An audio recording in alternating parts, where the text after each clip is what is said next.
Question number 3, Alfred Ngaro. Thank you, Mr. Speaker. To the Minister of Finance, what recent reports has he received on New Zealand's economic growth? Honourable Stephen Joyce. Speaker, on behalf of the Minister of Finance, and perhaps the benefit of that member, Mr Parrott, opposite, earlier today, Statistics New Zealand released gross domestic product data for December 2014. Mr Speaker, it confirms the economy grew by 0.8% in the December quarter and by 3.5% in the year to December. This is the highest growth rate since before the GFC, in fact since September 2007. Economic growth was reasonably broad-based, with 13 out of 16 industry sectors growing. Growth was led by retail, trade and accommodation, property services and manufacturing, which means, of course, that the manufacturing crisis rolls on. Point of order, the Honourable Ruth Dyson. Mr Speaker, during the early part of the Minister's answer, he referred to a member opposite using an unparliamentary term. You clearly didn't hear it because you didn't sit him down and ask him to apologise. That was the cause of the disorder, which you did notice, and I draw that to your attention now and ask that you ask the Minister to withdraw and apologise for the unparliamentary comment. Order. Let's be clear as to why the noise arose. The noise arose because of an interjection from my left, which is a very... It's a very regular interjection that I hear from the member, and it was a response to that. Now, if the member is offended by the offence that was used, then the member should rise to his feet and state that he's been offended, and then I can act. But otherwise, it's not for another member to be offended on behalf of the member who could have been offended by the term. I'll hear from the Honourable Ruth Dyson. The point of order I raised was not that I was offended by the term, it was that it was an unparliamentary term. No, the use of that word is not, in my opinion, deemed to be unparliamentary. I do order on the assumption we're talking about the same term, but be aware, order, I'm on my feet. Be aware, the reason for the disruption was an interjection that came from my left. It's a regular interjection, and it does not help the order of this House. The Honourable Stephen Joyce, have you...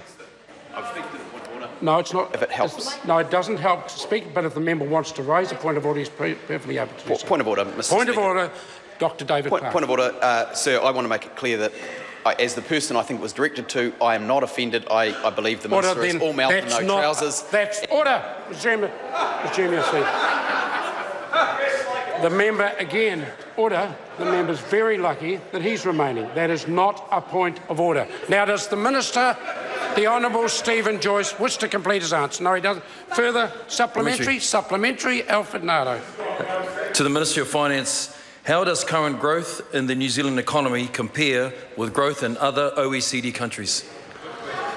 Honourable Stephen Joyce. Mr Speaker, on behalf of the Minister of Finance, earlier today, New Zealand's 3.5% growth rate in the year to December was noted, and it is among the strongest performing economies in the OECD, so sort of all trousers, I think, on this occasion.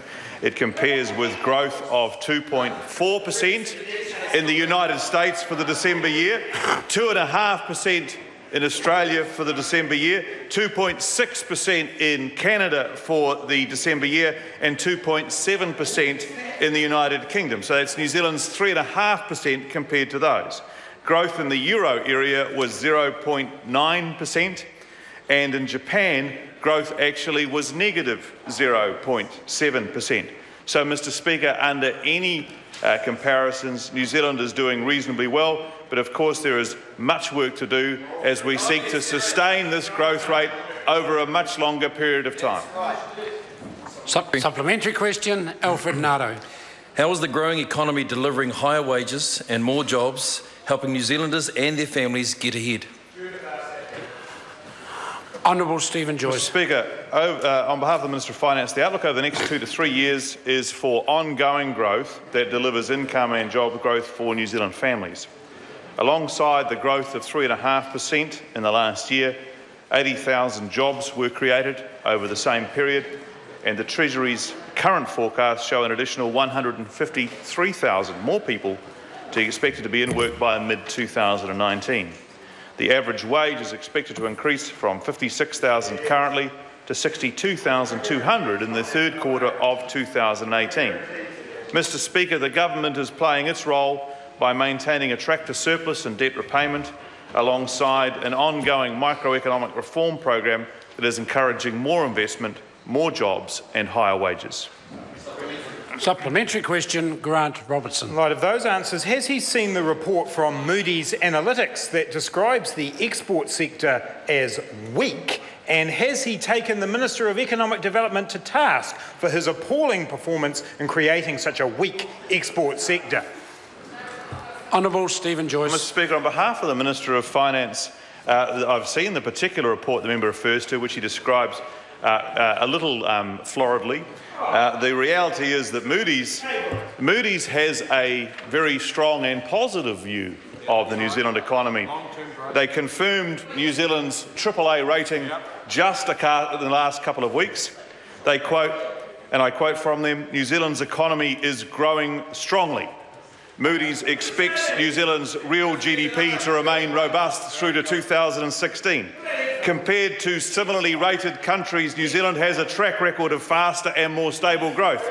New Zealand's strong economic profile is reinforcing government finances. Mr. Speaker, if the member wants to quote Moody's, happy to do it all day. Supplementary question, Alfred Ngaro. What reports has he received on the outlook for continuing growth in the New Zealand economy over the next 2 years? Honourable Stephen Joyce. Mr. Speaker, on behalf of the Minister of Finance, earlier this week, the New Zealand Institute for Economic Research released its consensus forecasts. Growth in the year to March 2015, which will of course be announced in June, is expected to be around 3.3%. The New Zealand Institute expects growth to moderate somewhat to just under 3% in 2016 and 2.8% in 2017. This is in line with other forecasts and consistent with the government's goal of steady and ongoing growth in the New Zealand economy. Jobs growth is expected to continue even though net migration continues to be strong. Question number 4, Jacinda Ardern. Thank you, Mr. Speaker. My question is to the Minister of Police and